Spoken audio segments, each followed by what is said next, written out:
I did an ultrasound pretty quickly because they were monitoring me. So I went in for an ultrasound at 6 weeks, and at that point I found out there were 2 sacs.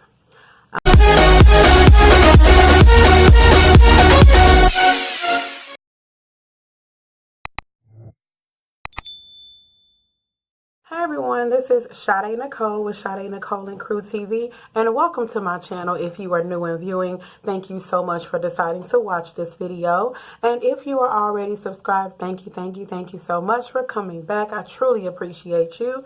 So in today's video, I am going to be talking about my first pregnancy, which was my pregnancy with Daphne.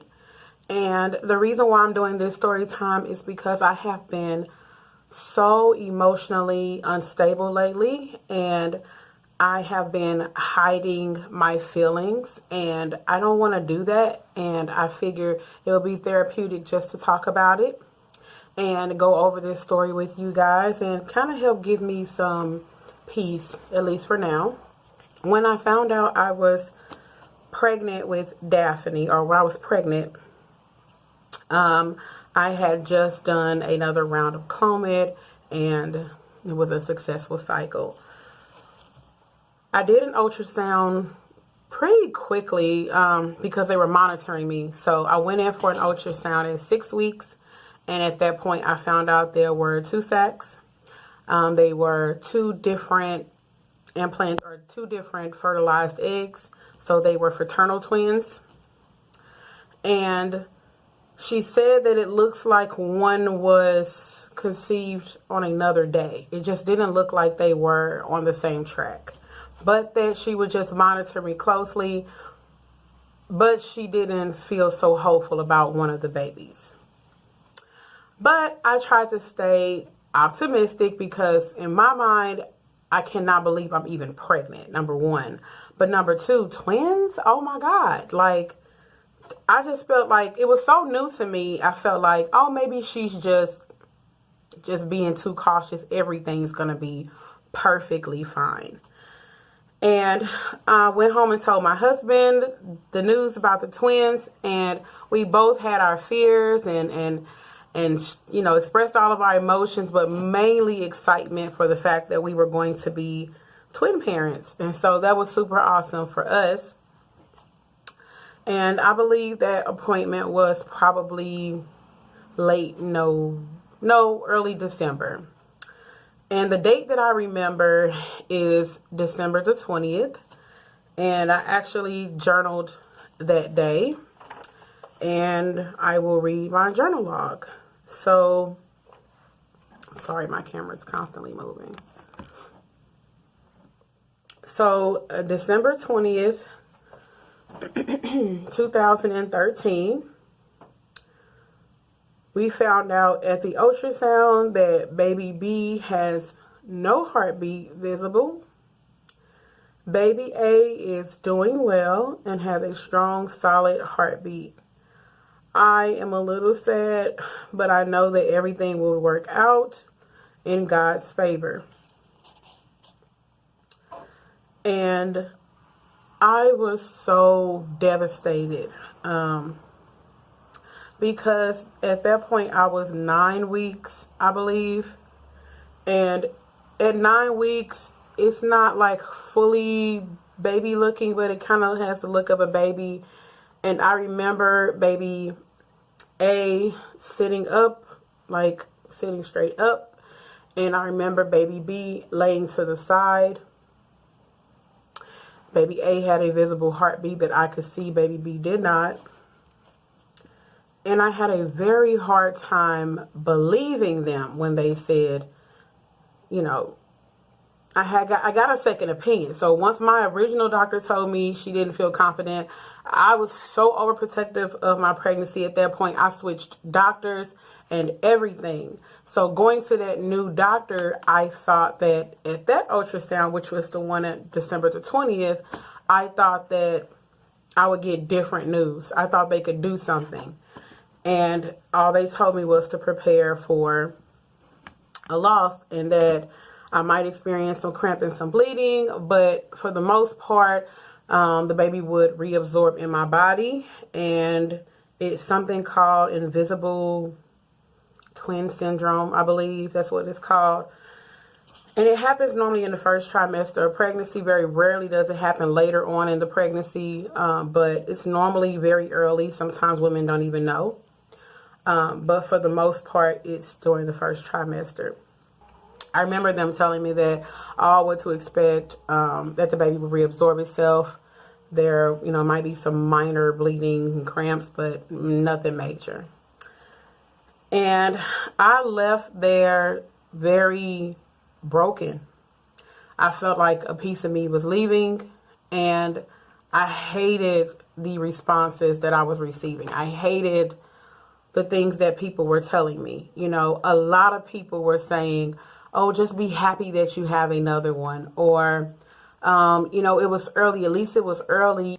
What people don't understand, unless you go through a loss, especially when you were having issues with trying to conceive in the first place, the last thing that you want to hear is someone belittling a miscarriage.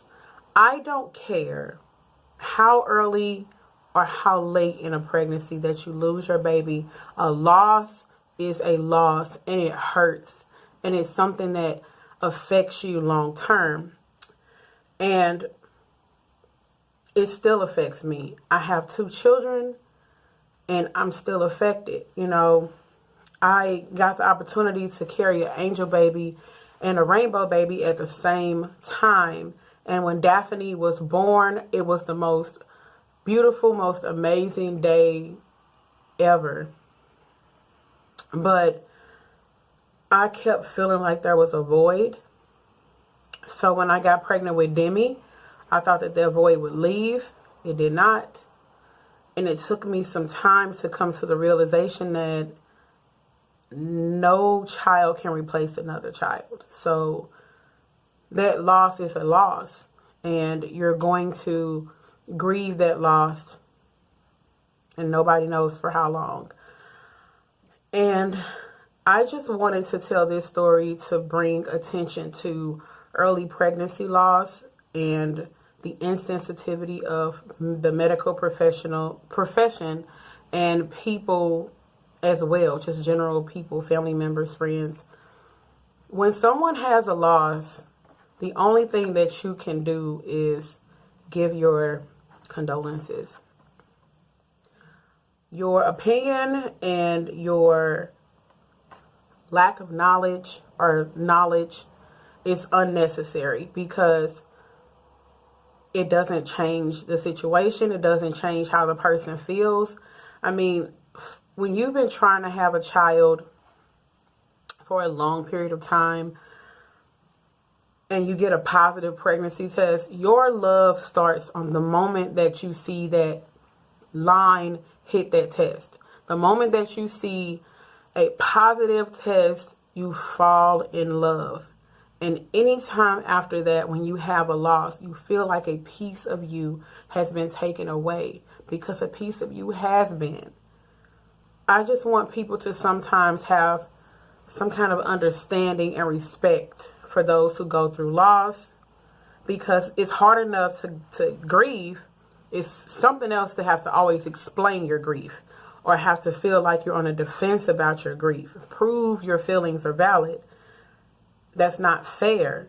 That's a horrible feeling to feel, and it's a very uncomfortable environment to be in, which is why I isolated myself a lot after that. I cut off a lot of relationships after that, primarily because of the depression, but just because I was tired of explaining my feelings about pregnancy, loss, all of it. I was tired of trying to explain that to people. But I just want to remember my baby on today. I know it's not the anniversary yet, but I did want to make this video now. I just want to remember my baby, and I know that my angel baby is up in heaven watching over me, and I know that God will comfort me in due season. It's been 6 years, and I still feel the same way, like somebody's missing. And I hope that one day God can give me peace with that, even if I do keep adding to my family, that he grants me the peace to know that this baby is in heaven, and that's okay.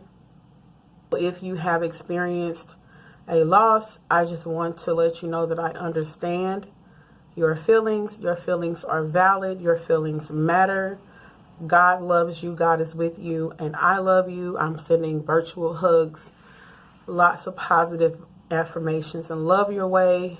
And our angel babies are watching over us. If you are praying for a rainbow baby, I'm with you. I am believing God that we will have our rainbow baby soon, and we will be comforted until then. I did want to make this video because it's just how I'm feeling right now, and I wanted to document this as well as show my love and support to others. So I do want to end this on a positive note. Again, I am believing God for miraculous things. That is comfort, that is new life, that is new beginnings, and I believe he can do anything. So I want to send that love, positivity, and those affirmations your way and let you know that you are blessed and you most definitely are fruitful. So remember to be blessed and you are fruitful, and I will see you in the next video. Bye.